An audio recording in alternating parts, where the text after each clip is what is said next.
वृंदावन से मथुरा जाने के बाद कृष्ण फिर कभी वृंदावन वापस नहीं लौटे।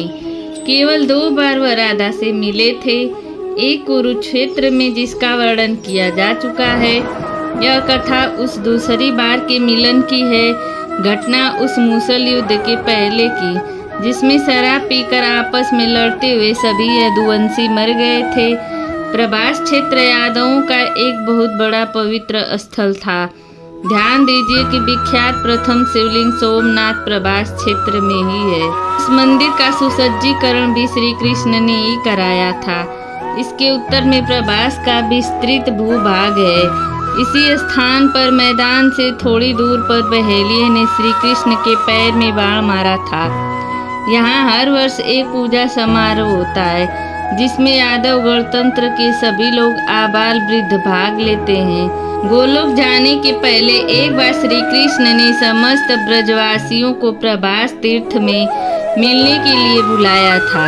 वृंदावन से जाने के बाद राधा कृष्ण की यही दूसरी और अंतिम भेंट थी। रुक्मणी भी आई थी। इसके बाद राधा कृष्ण का आमना सामना हुआ। मिलते ही राधा ने कहा, कहो कृष्ण कैसे हो? कृष्ण हतप्रभ रह गए। अचकचाते हुए कहा, क्या कहती हो राधा? मैं तुम्हारे लिए कृष्ण कब से हो गया? मैं तो अभी भी तुम्हारे लिए कान्हा ही हूँ। राधा ने कहा, नहीं कृष्ण, अब तुम कान्हा नहीं रहे, बहुत बदल गए हो। श्री कृष्ण बोले, क्या बदलाव आ गया है मुझ में? तब राधा बोली, कोई एक हो तब न बताऊं। अगर तुम श्याम होते तो सुदामा के पास तुम जाते। सुदामा को तुम्हारे पास नहीं आना पड़ता। तुम वनमाली थे, तुम्हारे गले में वनमाला शोभती थी। शायद तुम्हें नहीं मालूम हुआ होगा कि तुम्हारे लिए माला बनाने के लिए मैं और मेरी सखियां ललिता, विशाखा, अनुराधा, कुसुम, सभ्या आदि वृंदावन के 7 वनों से फूल चुनती थी। कितनी बार बाहों में खरोच आई, ओढ़नियाँ फट गई थी, घर पर मार पड़ती थी, पर जब तुम वही बनमाला पहन कर हंसते थे तो आत्मा तृप्त हो जाती थी। लगता था कि लोक परलोक दोनों बन गए। आज तुम्हारे गले की वह वनमाला कहाँ गई? आज तुम्हारे गले में हीरे जवाहरात जड़ी सोने की माला है। जिन हाथों में मुरली शोभायमान होती थी, उस हाथों में सुदर्शन चक्र आ गया है। जब तुम मुरली बजाते थे तो मनुष्य क्या पशु पक्षी भी सुनने के लिए जुट जाते थे। आज उन्हीं हाथों से संहार कर रहे हो। लोग कहते हैं कि तुम भगवान हो, और ऐसा तुमने गीता में कहा है, पर मैंने तो तुम्हें ब्रह्मा माना ही नहीं। तुम तो मेरे नंद के लाल मुरलीधर श्याम थे, एक सामान्य ग्वाला।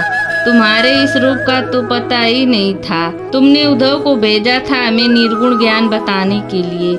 उद्धव ने तो बताया ही होगा कि हमारा प्रेम क्या है और उनकी क्या गति है। कृष्ण सुनते रहे और तब कहा, लेकिन मैं तो तुम्हें अभी भी याद करता हूँ। तुम्हारी याद आती है तो आंखों से आंसू निकलते हैं। राधा बोली, लेकिन मैं तो तुम्हें कभी याद नहीं करती। याद तो उसको किया जाता है जो कहीं दूर चला गया हो। तुम तो कभी मेरे हृदय से गए ही कहाँ थे जो याद करना पड़ता। रही मेरे मन की रोने की बात, तो कान्हा मैं इसलिए नहीं रोई कि मेरे आंखों में बसे हुए तुम कहीं आंसुओं के साथ निकल न जाओ। भक्त का भाव देखकर भगवान भी विह्वल हो गए। बोले, राधा तुम जीती, मैं हारा। राधा बोली, कृष्ण याद रखना, मेरे बिना अधूरे रहोगे।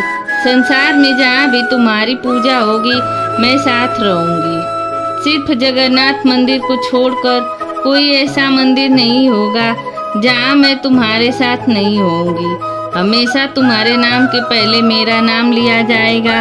ठीक उसी प्रकार जैसे पूर्व में प्रभु श्री राम के पहले माँ सीता का नाम आया। भगवान श्री कृष्ण ने तथास्तु कहा और एक अंतिम बात कही कि राधा, अब इस जीवन में मेरी तुम्हारी भेंट नहीं होगी, पर मैं तुम्हें कुछ देना चाहता हूँ। जो भी इच्छा हो मांग लो।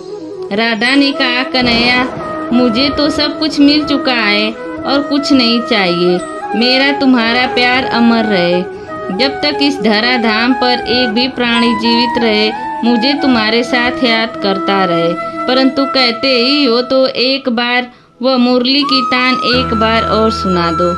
श्री कृष्ण राधा की इस इच्छा को टाल नहीं सके, जबकि सर्वज्ञ शक्तिमान कृष्ण इसके भयावह परिणाम को जानते थे। फिर भी उन्होंने बहुत दिनों से संजोकर रखी हुई बांसुरी निकाली और एक अद्भुत अविस्मरणीय रूप में मुरली बजाने लगे। सारा संसार तरंगित हो उठा। यद्यपि कृष्ण ने अनेकों बार मुरली बजाया था, पर यह तान विलक्षण थी, अद्भुत शांति थी और हृदय के तार को झंकृत करने वाली थी। ऐसी धुन न कभी बजी थी और न कभी बजेगी। सुध बुध खोकर राधा बंसी की धुन सुनती हुई श्री कृष्ण में समा गई। चैनल को सब्सक्राइब करके कमेंट में जय श्री राधे जय श्री कृष्ण जरूर लिखें।